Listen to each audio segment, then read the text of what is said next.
ગુરુ માતા સુદીક્ષાજી સાત સંગાથજી પ્રેમથી બોલજો ધન્ય નિરાકારજી।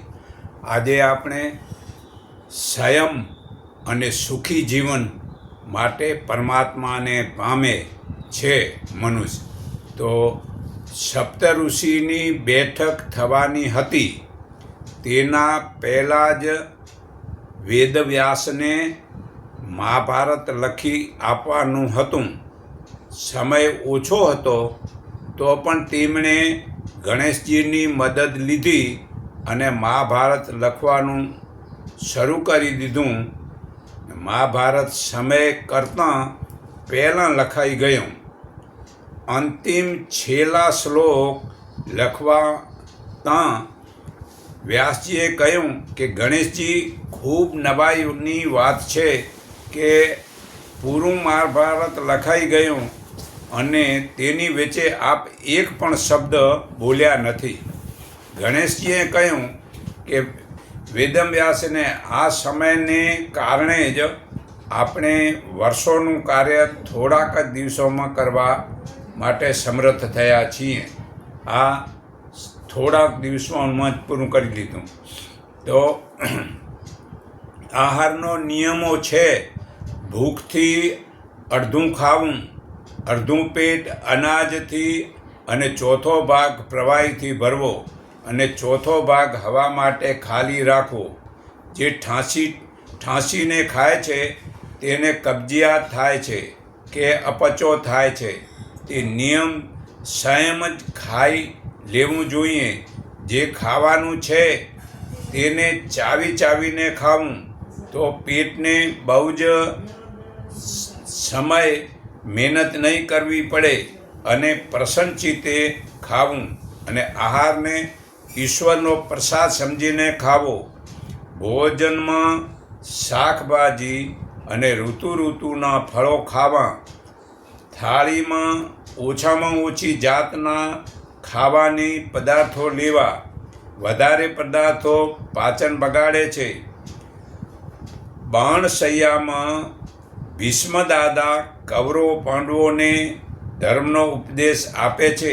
તે સમયે દ્રૌપદીને હસવું આવ્યું અને કહ્યું, ભરી સભામાં મારા વસ્ત્ર ખેંચાતા હતા ત્યારે આપનું આ જ્ઞાન ક્યાં ગયું હતું? ભીષ્મ બોલ્યા, બેટી, ત્યારે મારા પેટમાં કુપાત્રનું અનાજનું લોહી હતું, જે હવે આ ઉપવાસને કારણે અને આ બાણશૈયા ઉપર રહેવાથી હવે એ રહ્યું નથી। તો આહાર પછી વર્તન નિયમ જરૂરી છે। સંયમ, સૂવું, જાગવું, નાહવું અને સંયમસર પોતાની ફરજનું કર્મ કરવું, આગળના આળસ ન કરવું અને ખરેખર જે ખાવામાં આવે તેને સારી રીતે ચાવવું જોઈએ। ઉતાવળમાં કોળિયા ભરીને ગળી જવાથી અડધું ચાવેલું ભોજન પેટને બહુ જ સંયમ અને મહેનત લઈને પચે છે। સ્વચ્છતાપૂર્વક અને સ્વચ્છતા સાથે ખાધેલું ભોજન જ સ્વાસ્થ્યકારક હોય છે। ગંદકીના કારણે જે સમીપણી સારી વસ્તુઓ પણ ઝેરેલી બની જાય છે। સડેલી તથા બજારી ચીજો બચવું જોઈએ અને ખરેખર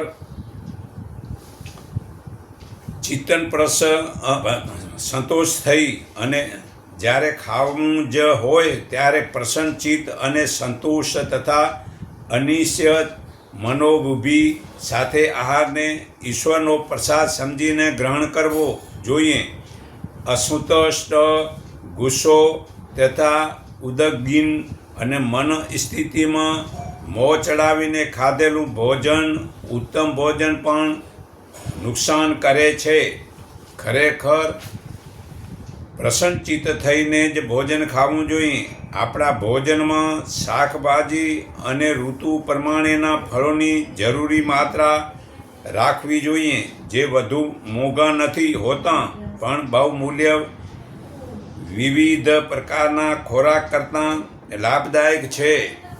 જ્યાં સુધી પાછલું ભોજન ન પચી જાય ત્યાં સુધી બીજી વાર ભોજન ન કરવું જોઈએ. કોઈક કારણથી પેટમાં અપચો થઈ ગયો હોય તો એક સમયનું ભોજન તદ્દન બંધ કરી દેવું જોઈએ. અઠવાડિયામાં એક દિવસ કે અડધો દિવસ પેટને આરામ આપવો જોઈએ. ઉપવાસ કરવામાં આવે તો સ્વાસ્થ્યની સુરક્ષા માટે બહુ જ લાભદાયક થશે. ઉપવાસનો અર્થ છે નિયત અવધિ સુધી પાણી સિવાય કશું જ ન લેવું. આજકાલના ફલાહારને માટે નામે વિવિધ ચીજો ઠાંસી કરાતા મશ્કરીરૂપ ઉપવાસ સ્વાસ્થ્યની દ્રષ્ટિએ નિરર્થક નકામા છે. એ નુકસાન કરે છે. ઉપવાસનો ઉદ્દેશ પેટને વિશ્રામ આપવાનો છે. તેમાં પાણી, ઠંડાઈ કે લીંબુનું શરબત જેવા હલકા પીણા જ ચાલી શકે છે. તો થાળીમાં ઓછામાં ઓછી જાતના ખાદ્ય પદાર્થો હોવા જોઈએ.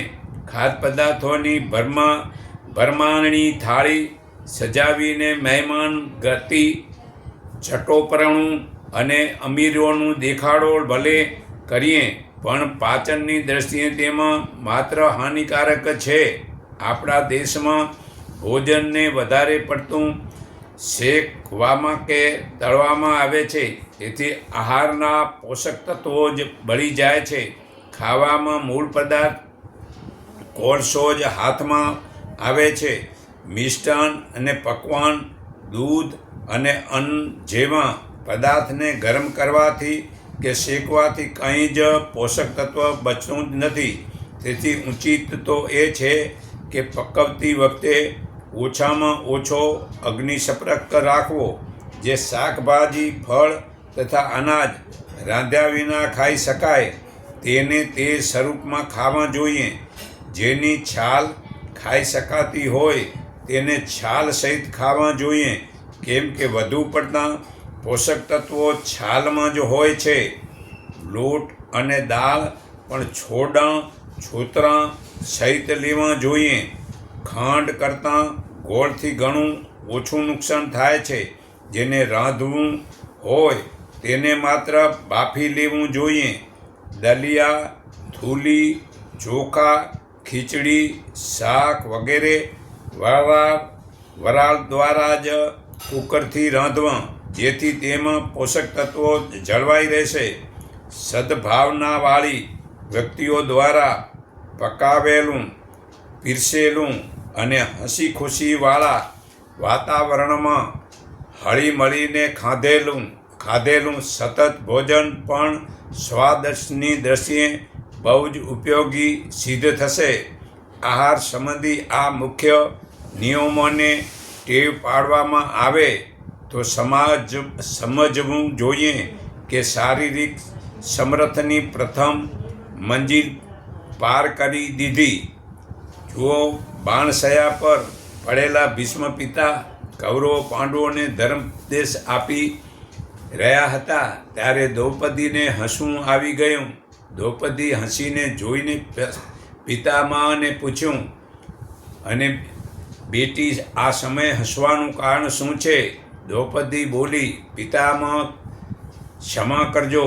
આજે તો આપ આટલી જ્ઞાનની વાતો કહી રહ્યા છો, પરંતુ જે દિવસે કૌરવની સભામાં મારું અપમાન થઈ રહ્યું હતું, વસ્ત્ર ખેંચાઈ રહ્યા હતા, ત્યારે આપનું જ્ઞાન ક્યાં ગયું હતું?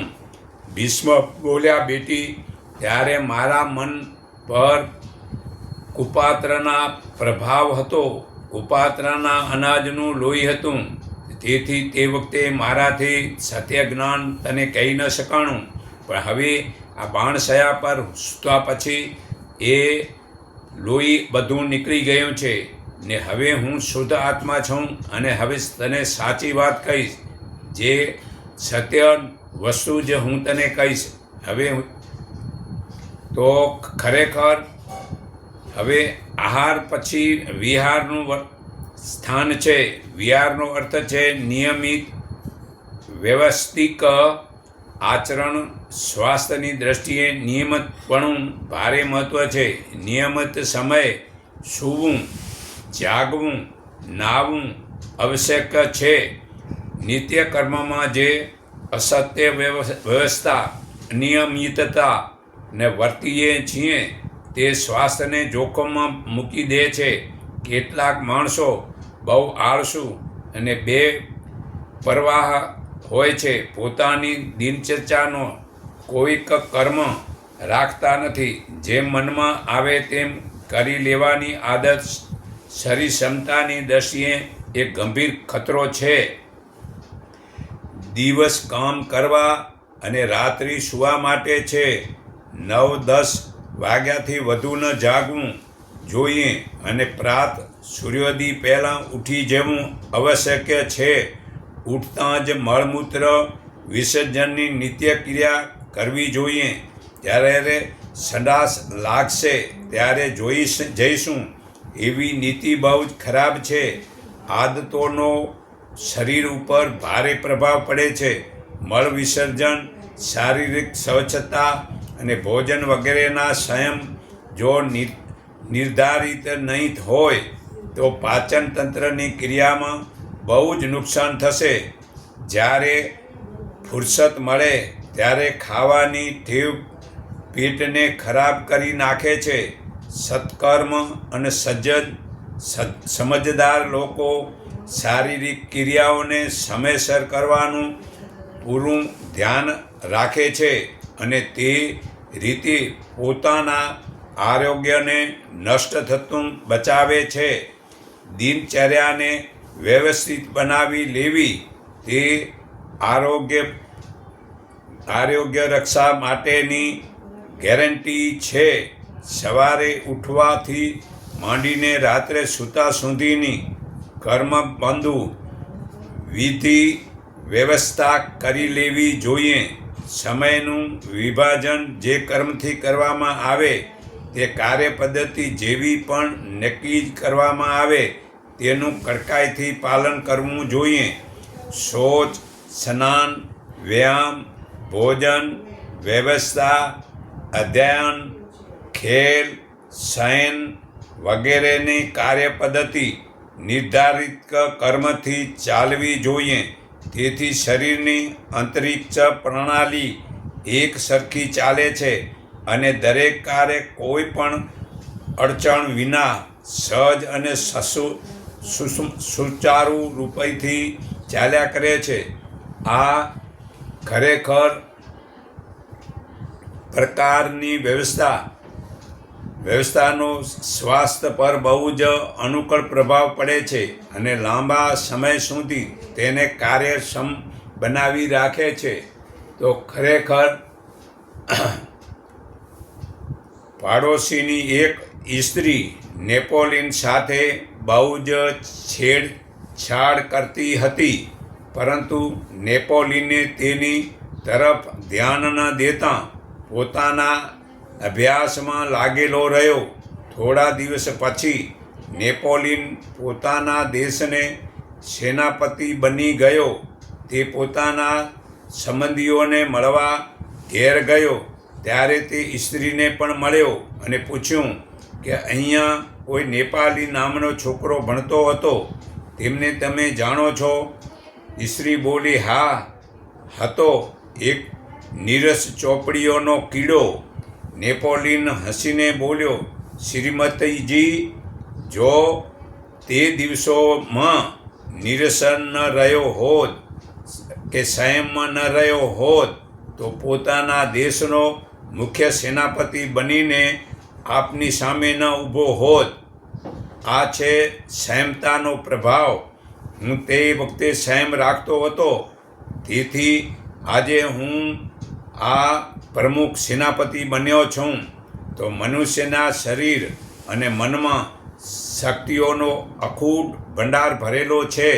તેને નષ્ટ થતો બચાવી શકાય અને બચતનો સદુપયોગ કરવામાં આવે તો અપેક્ષિત દિશામાં આશાજનક સફળતાઓ પ્રાપ્ત કરી શકાય છે.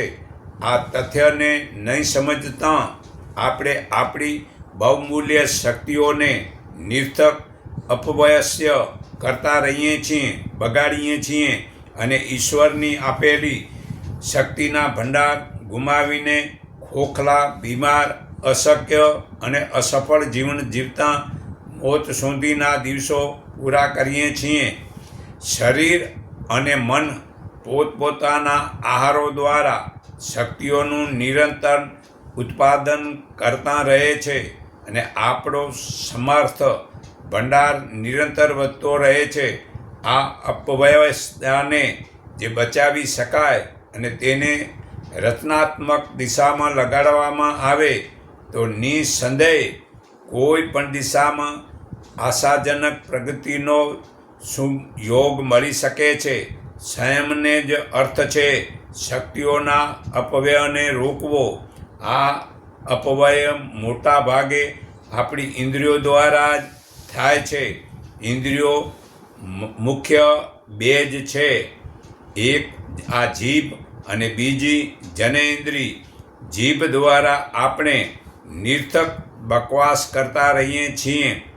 નિંદા, ચાડી, શેખી તથા ગપ્પા હાંકવામાં જ જીભની બહુ જ શક્તિનો અપવ્યય કરતા રહીએ છીએ. અસત્ય અને કડવું બોલવામાં જીભનો સંયમ જો રાખવામાં આવે તો આપણી વાણી એટલી પ્રભાવશાળી થઈ શકે કે બીજા ઉપર તેનો આશ્ચર્યજનક પ્રભાવ પડે છે અને વરદાન, આશીર્વાદ દેવાની ક્ષમતા ઉત્પાદન થઈ જાય છે. નિર્થક બકવાસથી આપણું મનોબળ બહુ જ નષ્ટ થાય છે. વાચાળ વ્યક્તિની આંતરિક ક્ષમતા કમજોર થતી જાય છે. છેવટે તે માત્ર ખરાબ રહી જાય છે. મૌનને તપ માનવામાં આવ્યું છે. તપસ્વીઓ જેવું મૌન દરેકને માટે તો સંયમત નથી, પણ એટલું તો કોઈ પણ કરી શકે જે નિરંતર બકવાસ ઉપર નિયંત્રણ કરે. એટલું જ લોહી તોલીને બોલે જે પોતાના માટે ને બીજા માટે અશક્ય અને હિતકાર હોય. છતાં વ્યવહારની દ્રષ્ટિ ભલે કામ કરો, પણ કમસે કમ ભોજન વખતે તો ન બોલો, આટલું તો કરી શકાય ને. તો જીભનો બીજો અસંયમ છે ચટોરાપણું, અર્થાત સ્વાદપ્રિયતા. વિકૃત સ્વાદ માણવા માટે આપણે અનિચ્છનીય, અભય પદાર્થ ખાઈએ છીએ. સ્વાદનું આકર્ષણ આવશ્યકતાથી અધિક માત્રામાં ખાવા માટે લલચાવે છે. આ વધારાની માત્રા પેટ પર ભારરૂપ બને છે, તેને દિવસે દિવસે નબળું પાડે છે. મસાલા એક પ્રકારનું ધીમું ઝેર છે. તે જીભ, પેટ, આંતરડા અને જઠરના દરેક ભાગોને બાળે છે. ઉત્તેજનમાં માણસ ખાય છે તો વધુ પણ માત્રાથી અધિક પચાવે કોણ? તો ધીરે ધીરે અપચો વધતો જાય છે ને પાચન તંત્ર એટલું નબળું પડી જાય છે કે અલ્પ માત્રામાં પણ આહાર પચાવવો મુશ્કેલ બને છે. અહીંથી નિર્બળતા અને બીમારીની શરૂઆત થાય છે. પચ્યા વિનાનું ભોજન માત્ર પેટને જ ભાર છે, તે શક્તિ પેદા નહીં કરી શકે તો દુર્બળતા વધશે. અપચાને કારણે પેટમાં ઝેરીલો સડો પેદા થાય છે. તે શરીરના વિવિધ ભાગોમાં પહોંચીને ત્યાં વિવિધ રોગોનું સર્જન કરે છે. વ્યક્તિ વ્યર્થા પીડાઓ ભોગવતો કાળગ્રસ્ત થાય છે. તો સંયમ વડે સુખી જીવન જીવવું જોઈએ. પ્રસિદ્ધ અમેરિકાના ઉદ્યોગપતિ હેનરી ફોર્ડ, જેના કારખાનામાં દર 5 સેકન્ડમાં એક ફોર્ડ કાર બને છે, તો એકવાર ફેક્ટરીમાં ફરવા નીકળ્યા. ત્યાં મજૂરોને જાડી જાડી રોટલીઓ ખાતા જોઈને બોલ્યા, મારું મૃત્યુ થશે ત્યારે ભગવાન પાસે એક જ વરદાન માગીશ કે તું મને પણ મજૂર બનાવજે. સાથીએ આશ્રયથી જ પૂછ્યું, નોકરોએ ને સાથીઓએ આશ્રયથી પૂછ્યું, આવું કેમ બોલો છો? તો તેમણે જણાવ્યું કે સ્વાદના અસમયને કારણે મારું પેટ એટલું બધું ખરાબ થઈ ગયું છે કે ચા અને સિગારેટ સિવાય બીજું કશું પચી શકતું જ નથી.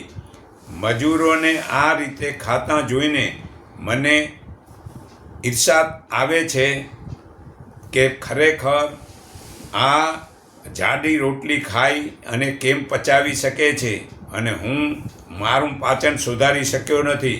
એટલે જોઈને મને ઈર્ષા થાય છે કે બીજી વખત હું પણ મતલબ કે આવી નોકરીવાળો જે ધંધો કરીશ તો નોકરી કરવાથી ખાવાનું પચી જાય છે એમ સમજીને.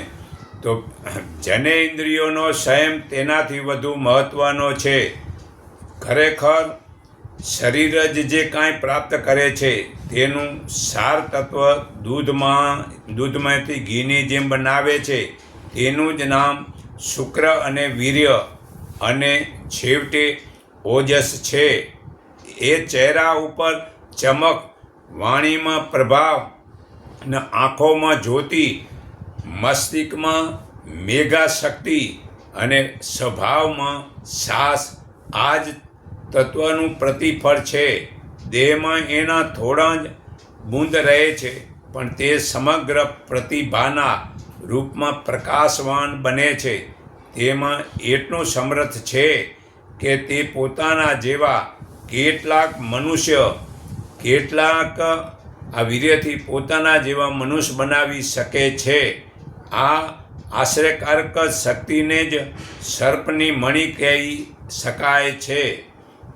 કહેવાય છે કે સર્પ જ્યારે પોતાની મણિ ખોઈ નાખે છે ત્યારે તેનું શરીર નિર્જીવ જેવું બની જાય છે. માણસની પણ એ જ સ્થિતિ છે. આ સાર તત્વનો જેટલો પ્રમાણમાં અપવ્યક્ત કરે છે તેટલા પ્રમાણમાં શારીરિક અને માનસિક દ્રષ્ટિએ એટલો જ તે દુર્બળ બની જાય છે. કામુક વ્યક્તિ નથી નિરોગી રહી શકતો કે નથી દીર્ઘ આનંદ લઈ શકતો. તેને અનેક રોગ ઘેરી લે છે અને મનોબળ ગુમાવીને દુર્બળ, કાયર અને ભીરું, અસ્થિર અને શૂન્ય મનસ્ક બનાવી દે છે. બ્રહ્મચાર્યની દિશામાં અસમયી રહેનાર રોગિષ્ટ અને દુર્બળ સંતાનો જ ઉત્પાદન કરશે. કામુકતા ઉપર અંકુશ રાખવો, બ્રહ્મચાર્યનું સમુચિત ધ્યાન રાખવું, જનેન્દ્રિયનો સંયમ રાખવો તે દરેક વિચારશીલ વ્યક્તિ માટે આવશ્યક છે, જરૂરી છે. જેને શારીરિક પરિપુષ્ટતા ને દીર્ઘ જીવન ને સમર્થ મનોબળની આવશ્યકતા છે તેણે તો આ તથ્ય ગાંઠે બાંધી લેવી જોઈએ કે શરીરના સાર તત્વને ગમતને વિષય ન બતાવો કે ન બગાડો. સંતાન વૃદ્ધિની જેટલી આવશ્યકતા હોય તેને અનુરૂપ વાસનામાં ઢીલ મૂકવી, અન્યથા આ દિશામાં નિરંતર મર્યાદાનું પાલન કરવું.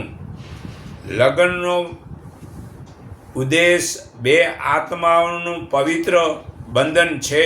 એકબીજાના શારીરિક, માનસિક સાર તત્વનો નષ્ટભ્રષ્ટ કરવા લાગી જવું એ લગ્ન મૈત્રી નથી, તે તો પ્રત્યક્ષ શત્રુતા છે.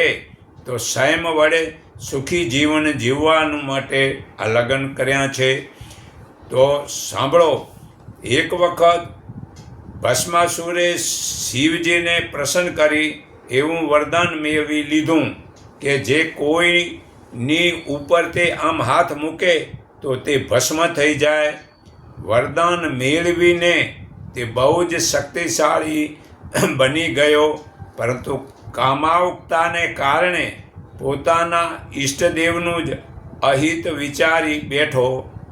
ભગવાન વિષ્ણુ સ્ત્રી વેશે આવીને ત્યાં પહોંચ્યા અને બોલ્યા કે એક હાથ કમર પર અને બીજો હાથ માથા પર રાખી નાચો તો હું તમારી સાથે લગ્ન કરું. કામાવક ભસ્માસુરે પોતાની વિવેક બુદ્ધિ ગુમાવી દીધી, તેવી રીતે નાચવાના કારણે તે પોતે જ બળીને ભસ્મ થઈ ગયો. તો આ સંયમ વડે સુખી જીવન જીવી શકાય છે. પણ આ વરદાન મેળવીને શંકર વગેરેના પાછળ પડીને બીજાને મારવા જાય છે. તે પોતે જ્યારે કામાતુર થઈને માથે હાથ રાખીને પોતે જ બળી જાય છે. તો અન્ય ઇન્દ્રિયો પણ એવી જ છે, જેને સંયમની તાલીમ મળવી જોઈએ. આંખોમાં શુદ્ધ સૌંદર્યની આકાંક્ષા ભલે રહે, પણ કામાવતાની દુર્ભાવનાથી ચારે બાજુ વિખરેલા સૌંદર્યને ન જોવું, તેનાથી કાંઈ જ પ્રાપ્તિ થતી નથી. કેવળ આંતરિક શક્તિ નષ્ટ થઈ જાય છે. તો જ્યાં ત્યાં જોવાનું, ફરવાનું, આંખ વડે જોવાનું બંધ કરો. આ આંખ વડે જેટલું તમે જોશો તેટલા તમને તમારા શરીરની શક્તિને તમે વેડફો છો, અને એને જે કારણે ઉદંગ અને વધશે, મન ગંદુ થશે ને કુમાર્ગે કદમ વધશે. છેવટે પતનને પંથે ગબડી પડવાનો જ આ અવસર આવી જશે. આંખો માટે એ જ શ્રેષ્ઠ છે કે તે સૌંદર્યને શ્રેષ્ઠ આધ્યાત્મિકની પવિત્ર દ્રષ્ટિથી જોઈએ. પરમાત્મા અહીંયા મોજૂદ છે, એને આપણી દ્રષ્ટિથી જોઈએ અને હરઘડી પ્રસન્ન અને સંતોષ રહેવાની સ્થિતિ પ્રાપ્ત કરીએ. પછી કાન સાંભળવાના લાલચમાં નહીં અને નિંદા ચાળીમાં ન વાપરો. બીજા ઘણા જરૂરી તથ્યો સાંભળવા માટે, પણ પ્રવૃત્તિઓમાં તેને શા માટે વાળી દેવામાં ન આવે? સારી પ્રવૃત્તિઓ સાંભળો, પણ નિંદા અને ખરાબ વસ્તુમાં કાનને ન વાપરો. એવી જ રીતે નાક, માંસ, દારૂ જેવી અભક્ષ્ય દુર્ગંધને શા માટે સહન કરે? નાકની સ્વાભાવિક પ્રીતિ સ્વચ્છતા અને સાત્વિકતાનો પસંદ કરવામાં આવે છે. તો આવી સડેલી વસ્તુ નાક દ્વારા ન સૂંઘો અને સારી વસ્તુને સૂંઘો. સારું તો એ જ છે કે આપણું નાક સાચો રસ્તો બતાવવામાં સમર્થ બની રહે છે. તો નાક વડે સારું તમે જોઈ ને સંયમ વડે સુખી જીવન જીવી શકાય છે. કોર્તેય માર્ગમાં પડેલી એક ઘાયલ સ્ત્રીને જોઈ એક ક્ષણ રોકાયા પછી કાંઈક વિચારીને આગળ ચાલી નીકળ્યો. પાછળ એમના ગુરુ કણવ આવ્યા. તેમને એ સ્ત્રીને જોઈને કરુણા ઉભરાઈ. આશ્રયમાં લાગીને તેને ઉપચાર કર્યો અને કૌંતેયને બોલાવીને પૂછ્યું, એ પ્રિય કૌંતેય, શું તે આ ઘાયલ સ્ત્રીને નહોતી જોઈ? કૌંતેયે કહ્યું, જોઈ હતી ગુરુદેવ, પરંતુ સ્ત્રીનું સૌંદર્ય એટલું બધું સારું હતું કે મને વિચલિત ન કરી દે મારા મનને. એ ભયથી ઉઠાવી નહીં. મહર્ષિ કર્ણવે ગુરુએ કહ્યું, એ પ્રિય, જેવી રીતે પાણીની બહાર તરસવાનું નથી શીખી શક્યો, તેવી રીતે તું સામાજિક કર્તવ્યોની બહાર રહીને સંયમનો પણ અભ્યાસ નથી કરી શક્યો. તો તારું આ સંયમ સુખ શું કામનું છે? તું આ જ્યારે રૂપાળી છે તો ભલે છે, પણ તું તારા સંયમમાં રહી અને એને ઉઠાવીને મતલબ હોસ્પિટલ લઈ જવી જોઈએ. તો ખરેખર આ સંયમ પાળીને જ માણસ સુખી થઈ શકે છે. તો સંયમ અર્થાત શક્તિ સંયમ, અસંયમ અને અર્થાત સમર્થની બરબાદી. એક મહાન તથ્ય છે કે બરબાદીનો આશરો લેનારો એક દિવસ દિવાળીઓ બની જાય છે, અને જે થોડું થોડું બચાવી રાખે સંયમ, તેની સંપત્તિ સંયમ ઉપર અનેક સુવિધાઓ પ્રસૂત કરે છે ને વધે છે. ઇન્દ્રિયોનો સંયમ પોતાની જાતને બરબાદીથી બચાવી ને સમૃદ્ધિ દિશામાં અગ્રેસર કરવાનો બુદ્ધિમત્તાનું પ્રયાસ છે. તેમજ આપણું સર્વનું કલ્યાણ થાય છે. તો સંયમ વડે જ મનુષ્ય સુખી જીવન જીવી શકાય છે. તો જ્યાં સુધી સંયમતા પાળતા નથી ત્યાં સુધી આપણે કશું જ જીવનમાં ઉતારી શકતા નથી. તો ખરેખર ઝાડના મૂળમાં મતલબ પાણી આપણે આળસ છોડાવે તે બ્રાહ્મણોનો ધર્મ છે. રઘુર્વેદ 8:48-14. આળસ નકામા વાર્તાલાપથી બચાવવા માટે હંમેશા કાર્ય કરવું. આપણે દુર્ગુણોથી દૂર રહીએ, શ્રેષ્ઠ સંતાનોનો જન્મ આપીએ અને બધે આપણા જ્ઞાનની ચર્ચા થાય. જે મનુષ્ય કર્મ ઓછું કરે છે અને વાતો વધુ કરે છે તે મનુષ્યને આળસુ બનાવે છે અને ખોટા વખાણ કરે છે. તે તમોગુણી અને રજોગુણી પ્રવૃત્તિઓ છે. આ દુર્ગણ તેનો સ્વભાવ બની જાય છે. આળસુ લોકો ખોટું જીવન જીવે છે, પોતાને અને કુટુંબને નુકસાન કરે છે. આપણે પોતાના ઉપર સંયમ રાખવો જોઈએ. આહાર, નિંદ્રા તથા મહેનત ઉપર યોગ્ય નિયંત્રણ રાખવું જોઈએ. એમ કરવાથી આપણે શ્રેષ્ઠ બનીશું. ચારે બાજુ મધુરતા, સ્વચ્છતા, સાદગી અને સજ્જનતાનું વાતાવરણ ફેલાવવું અને સમાજમાં ફેલાયેલી ખોટી પ્રથાને બંધ કરાવશું. આપણે બાળકોને આળસ છોડાવી તેમની સામે એક મહેનત તથા સંયમી માણસનું ઉદાહરણ બતાવશું. આ ગીતા અધ્યાય 3 શ્લોક 20-21માં જનક રાજા વગેરે આત્માજ્ઞાનીઓ આસક્તિ છોડીને કર્મ વડે જ પરમ સિદ્ધિ પામ્યા છે. વળી લોક કલ્યાણને જોતાં આસક્ત રહિત થઈને પણ તું કર્તવ્ય કર્મનું પાલન કર. શ્રેષ્ઠ માનવી જે આચરણ કરે છે તેનું બીજા લોકો અનુકરણ કરે છે. તે જે આદર્શને પ્રમાણ માને છે તેને લોકો અનુસરે છે. બીજું રામજી સીતા માતા સાથે 14 વર્ષ સાથે હતા છતાં સંયમનું પાલન કર્યું હતું. બાળક નાનપણથી જ દોષ છોડી દે છે તે સમાજમાં એક શ્રેષ્ઠ નાગરિક બને છે. તેનો યશ ફેલાય છે.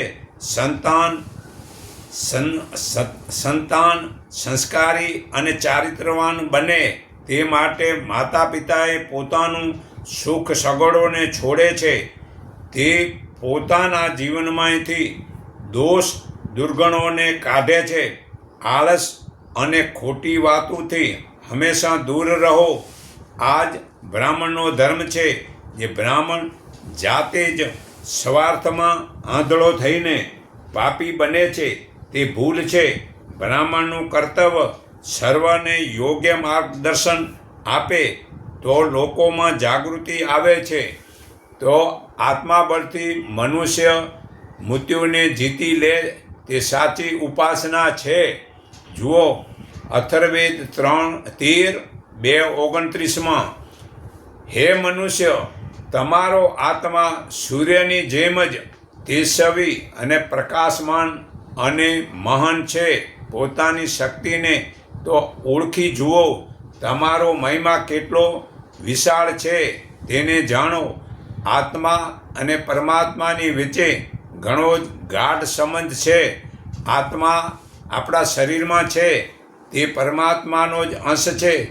તેની સત્તા બધે જ છે, પ્રાણીઓમાં સમાયેલી છે. પરમાત્માએ આપણા આત્માને પોતાના પ્રતિનિધિના રૂપમાં આપણા શરીરમાં મૂક્યો છે. તે આ શરીર વડે હંમેશા દેવ તત્વની તરફ આગળ વધતો રહે છે. એ આપણું સૌથી મોટું કમનસીબ છે કે અજ્ઞાનને કારણે આપણે આપણા આત્માને જ ભૂલી ગયા છીએ. એને માટે દોષ દુર્ગુણોમાં ફસાઈએ છીએ. આત્માને ઇન્દ્ર પણ કહેવાય છે. તેથી હું ઇન્દ્ર છું અને કંઈ હારતો જ નથી. આત્માની શક્તિ અનંત છે. જેની પાસે આત્માબળ હોય છે તેવો મનુષ્ય કદાપી હારતો નથી. આત્માબળની શક્તિમાં જ વિજય છે અને તેને ભૂલવામાં હાર છે. મનુષ્ય જ્યારે પોતાના આત્માને, પરમાત્માના સંબંધને, શ્રદ્ધાને અને વિશ્વાસને સ્વીકારી લે છે ત્યારે તે પોતે જ સર્વે શક્તિમાન હોવાનો અનુભવ કરે છે અને તે દુઃખી ભાવથી મુક્ત બની જાય છે. ત્યાર પછી તે કોઈ પણ કાર્યમાં પરાજિત થતો નથી કે હારતો નથી. આત્માબળથી મનુષ્ય મૃત્યુ પર પણ વિજય પ્રાપ્ત કરી લે છે. આત્માબળ જ્યોતિ, શક્તિ, રોગ, શોક વગેરે દોષોને બાળી નાખે છે. પવિત્ર કર્મો કરવાથી આત્માના દોષો બળે છે અને એને કારણે જ હૃદયમાં દુર્ગુણોનો પ્રવેશતા નથી અને ઓજસ વધે છે અને આભામંડ પણ વધે છે. તે હુમલાઓને રોકી શકે છે. આત્માશક્તિ પાપ અને પાપી બનતો નથી અને નાશ કરી નાખે છે. આવો મનુષ્ય યશસ્વી હોય છે અને સમાજમાં અગ્રણી બને છે. આપણી ફરજ છે કે આપણે આપણા આત્માને ઓળખીએ. આત્મા નિરીક્ષણ કરતાં દોષ દૂર થઈ જાય છે. પરમાત્માની શક્તિ પછી જો બીજી કોઈમાં શક્તિ હોય તો આપણા આત્માની જ છે. પોતાની શક્તિને જાણવી જોઈએ ને ઈશ્વરની ઉપાસના છે. તો ફરીથી હું એવું કર્મ કરું કે મારું જીવન યશ મળે. તો યજુર્વેદ 18:5 હું એવા કર્મ કરું કે જેથી મારું સત્ય, શ્રદ્ધા, મિત્રતા, ધન, વિશાળતા અને વિનોદ, વચન અને શુભ કર્મો સન્મુક્ત થાય. આપણું કેટલું સૌભાગ્ય છે કે આપણને આ દેવોને મુશ્કેલ છે તેવું મનુષ્ય શરીર મળ્યું છે. પરંતુ આપણી કેટલી ભૂલ છે કે આપણે તેને પેટ ભરવાનું પ્રજનતાની પશુતાની જેમ નાશ કરી નાખીએ છીએ. ઈશ્વરે આપણને જે શક્તિનો ભંડાર આપ્યો છે તે પ્રતિભા, ક્ષમતા, યોગ્યતા, વિવેક બુદ્ધિ આપી છે. તે શું ફક્ત આપણા શરીર અને કુટુંબના નિર્વાહ માટે જ છે? જો આપણે આપણી શક્તિઓને ઓળખીએ તો ખાતરી થશે કે આપણા ફરજના કર્મ કર્યા પછી આપણી પાસે કેટલો બધો સમય વધે છે અને ધન વધે છે અને બળ વધે છે. તેમને આપણે સારો ઉપયોગ કરતા નથી, પરંતુ ઉલટો ખોટા કર્મકાંડમાં પડતા જઈએ છીએ. વેપારમાં મનુષ્યને વધારેમાં વધારે 10 કલાક જાય છે, 7 કલાક સૂવામાં જાય છે, 3 કલાક ભોજન વગેરેમાં જાય છે, છતાં રોજના 4 કલાક બચે છે. તેનો કેટલો અને કેવો ઉપયોગ કરીએ છીએ તેના વિશે પણ કોઈક વાર વિચાર કરવો જોઈએ. લોકમંગળ તથા પરમાત્માને જ સાચી ઈશ્વરની પૂજા કહેવાય છે અને ખોટા પાખંડ, અજ્ઞાન તથા આળસનો નાશ કરવા માટે જે આપણે તકલીફો સહન કરવી પડે તેને ઉચ્ચ કોટીનું તપ કહેવાય છે. આ વાતો પર જેટલું ધ્યાન આપશું તેટલા પ્રમાણમાં આપણી આત્માની પ્રગતિ થશે અને આત્માશક્તિ વધશે. આપણા અંતકરણમાં બેઠેલા પરમાત્માના અવાજને પણ સાંભળવો જોઈએ. આપણી શક્તિને માયાના મોંમાં વાપરી નાખવી તે તો મૂર્ખતાપણું જ સાબિત મોંઘી પડશે. પરંતુ ચારિત્રવાન લોકો આ પ્રકારના આદર્શ જીવનને અપનાવીને યશસ્વી બને છે. જે મનુષ્ય આ જ્ઞાન મારા ભક્તોને કહેશે તે મને જ પામશે, તે મનુષ્ય મને વધુ પ્રિય છે. ગીતા અધ્યાય 18 શ્લોક 68-69 પુરાવો છે. તો ભક્ત પ્રભુને યાદ કરે છે તે સંત એ જ છે, પરમાત્મા તેને યાદ કરે છે. તો અથર્વવેદ 2:11 અથર્વવેદ 2:11 આપણે ખરેખર સારા કે ખરાબ બધા કર્મો મનુષ્યથી જ થાય છે. દુર્બળતા રહેવું તે મનુષ્યના અજ્ઞાનપણું છે. શ્રેષ્ઠતા પ્રાપ્ત કરવી તે આત્માબળ છે. જ્યારે મનુષ્ય ખરાબ ટેવોને છોડીને સારા માર્ગે ચાલે છે તે શ્રેષ્ઠ બને છે. મન સંસારિક વિષયોમાં દોડે છે, તેને પાછું વાળવું ખૂબ જરૂરી છે. એકવાર જો તેને રોકવામાં આવે તો તે શાંત અને પવિત્ર થઈ જાય છે. જો મનને બહાર જતું રોકીને અંતર્મુખી કરવાથી પોતાના લક્ષ્યને પ્રાપ્ત કરે છે. જ્ઞાની લોકોની પાસે આત્મદ્રષ્ટિ હોય છે. તે ભલેને ભૌતિક સંસારમાં રહેતો હોય, પરંતુ પોતાના વિવેકથી તે ઇન્દ્રિયો માટેનો લોભને છોડી દે છે.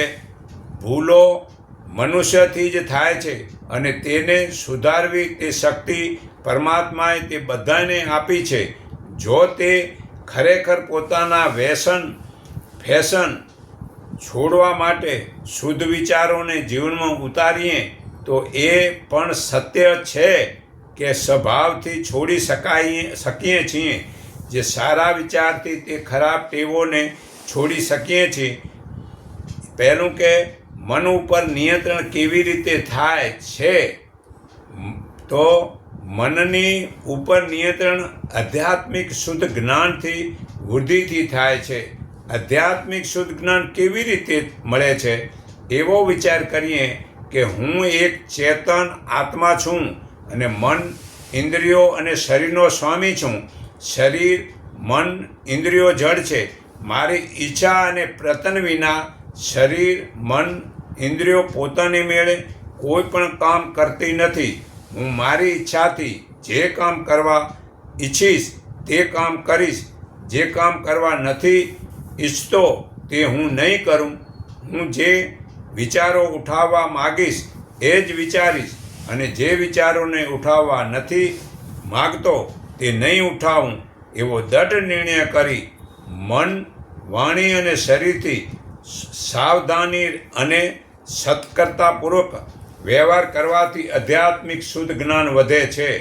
તો આ ગીતા અધ્યાય 2 શ્લોક 52-53 કચરો હું તુંનો મોહ, સ્વાર્થ, લોભ વગેરેથી પડે છે તે સમાધિથી બાળો. પરંતુ ટીવી, મોબાઈલ અને જ્યાં ફરવાથી પાછો કચરો ભરાય છે તો કાઢવાનો નથી. તો ભરો શા માટે છે? કાઢવાની ટેવ નથી તો ભરો શા માટે છો? તો યજુર્વેદ 35:21 જેનામાં પૃથ્વી જેવા ક્ષમતા, ભાવના ગુણો છે અને ક્રોધથી મુક્ત હોય અને બીજાઓની ભૂલનું નિવારણ કરવાનું હોય તે સ્ત્રી ઘર સંસારને યોગ્ય છે. કુટુંબમાં સ્ત્રી પોતાના લાયકાતના આધારે માન મેળવે છે. જેનામાં વધુ લાયકાત હશે તે વધુ સન્માન પાત્ર બનશે. જે પતિનું ખોટું ન વિચારે એ જ પત્નીનું મુખ્ય કર્તવ્ય છે. જીવનભર તેને તે નિભાવવું જોઈએ. કુટુંબના બધા સભ્યો પ્રત્યે તેનો વ્યવહાર પ્રેમપૂર્ણ હોવો જોઈએ. કોઈની સાથે વેર કે ખોટો ગુસ્સો ન કરવો. ક્ષમા સ્ત્રીનો સર્વશ્રેષ્ઠ ગુણ છે. પત્નીમાં આધ્યાત્મિકતા, શુદ્ધ મહેનત અને ઈશ્વર ભક્તિ પણ હોવા જોઈએ. ઈશ્વર ભક્તિથી જ સાત્વિકતા વધે છે, મનોબળ વધે છે, આભામંડળ આત્મબળ વધે છે, તેનાથી જીવનમાં પ્રગતિનો વિકાસ વધે છે. ઈશ્વર ભક્તિથી જ સ્ત્રીની તેજસ્વીતા વધે છે. તેના ચારિત્ર બળ પર તેજસ્વીતાનો આધાર રહેલો છે. પવિત્ર ચારિત્ર મનુષ્યને દેવતા બનાવી દે છે અને સ્ત્રીને સતી સાધ્વિક અને દેવી બનાવી દે છે. એનાથી કુટુંબમાં તેની પ્રતિષ્ઠા વધે છે. જો ચારિત્ર બળની સાથોસાથ જ્ઞાનનું બળ પણ હોય તો તે સ્ત્રીને પૂજાય અને શ્રેષ્ઠતા બનાવી દે છે. જે રીતે વિષ્ણુ સર્વત્ર પૂજાય છે અને પ્રતિષ્ઠિત છે, તે જ રીતે પણ બધાના આદરને માત્ર બને છે. આવી ચારિત્રવાન, જ્ઞાનવાન અને પતિવ્રતા સ્ત્રી કુટુંબમાં બધાને ચારિત્રવાન, રાષ્ટ્રભક્ત, ઈશ્વરભક્ત, ધાર્મિક, સદાચારી અને સદ્ગુણના માર્ગે લઈ જાય છે. તેમને યશવી અને દીર્ઘાવી બનાવે છે તથા જીવન લક્ષ્યની પ્રાપ્તિમાં સહાયક બને છે. સુશીલ અને નિપુણ સ્ત્રી ઘરની શોભા છે. તેથી સ્ત્રીઓને આપણી પ્રાચીન વૈદિક સંસ્કૃતિ, સભ્યતા, ધર્મ ઇતિહાસ, ઈશ્વર, જીવ, પ્રકૃતિ, વેદ, વેદાંત, યોગ તથા આપણા મહાપુરુષોના વિષયોમાં સંક્ષેપમાં પૂરતું વાસ્તવિક જ્ઞાન થાય છે. તો ખરેખર ક્રિકેટ, ટીવી, મોબાઈલ વિષયો છોડી અને કુટુંબનું હિત થાય તેવું વર્તન કરો. હું સર્વના હૃદયમાં રહેલા પરમાત્માને હું મારા હૃદય ભાવથી નમન કરું છું. એકને ઓળખો, એકને માનો, એક સંગઠિત બનો. એટલું કહી મારી વાણી વિરામું છું.